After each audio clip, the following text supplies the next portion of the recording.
একজন মানুষ 1 কোটি টাকার দামের সোনার টোকেন সালফিউরিক অ্যাসিডে ফেলে দিল। ধীরে ধীরে সোনাটা তার উজ্জ্বলতা হারাতে লাগলো, আর শেষে সেটি শুধু একটা নিরর্থক লোহার টুকরোই পরিণত হলো। পাশে দাঁড়ানো এক ধনী যুবক রেগে গিয়ে তার সঙ্গে আসা প্রাচীন জিনিসের বিশেষজ্ঞকে দোষ দিতে লাগলো যে সে তাকে একটা বাজে জিনিস কিনতে দিয়েছিল।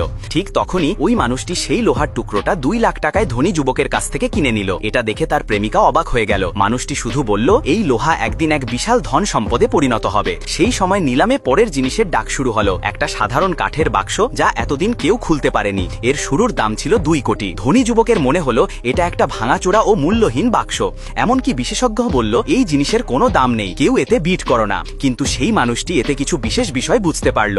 সে সরাসরি 7 কোটি টাকার বিট দিল। সবাই হাসতে লাগলো। ধনী যুবক বলল, একটা ভাঙা বাক্সে এত টাকা নষ্ট করছে। এমনকি তার প্রেমিকাও ভেবেছিল এটা ভুল সিদ্ধান্ত, কারণ অন্য কেউ তো বিডই করেনি। মানুষটি বাক্সটা কিনে নিল, আর সবাই তাকে নিয়ে হাসতে লাগলো। তখন সে মঞ্চে গিয়ে নিজের সেই লোহার টোকেনটা বাক্সের মধ্যে ফেলল। মুহূর্তের মধ্যে বাক্সটা খুলে গেল। ভেতর থেকে বেরিয়ে এলো একাধিক তলোয়ার। বিশেষজ্ঞ একটাকে পরীক্ষা করে বলল, এগুলো প্রাচীন সম্রাটদের তলোয়ার, প্রতিটার দাম প্রায় 200 কোটি টাকা। সবাই হতবাক হয়ে গেল। এমন সময় নিলামে আরেকটা জিনিসের ডাক শুরু হলো, একটা ঘোড়ার মূর্তি। এটিই ছিল সেই জিনিস যার জন্য লোকটি অনেকদিন ধরে অপেক্ষা করছিল। সে সঙ্গে সঙ্গে 60 কোটি টাকার বিট দিল। ধনী যুবক ভাবল এটা ভালো ডিল, তাই সে 80 কোটি টাকার বিট দিল। দুজনের মধ্যে প্রতিযোগিতা চলতেই থাকলো, কিন্তু হঠাৎ মানুষটি বিট দেওয়া বন্ধ করে দিল।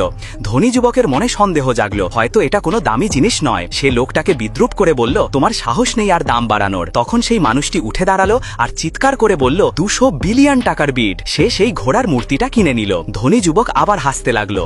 ও 200 বিলিয়ন এক নকল জিনিসে খরচ করে ফেলেছে।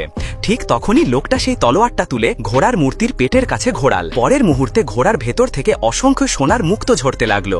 বিশেষজ্ঞ ভালো করে দেখল, প্রতিটি মুক্তোর ওপর অদ্ভুত নকশা খোদাই করা, আর প্রতিটি মুক্তোর দাম ছিল অকল্পনীয়।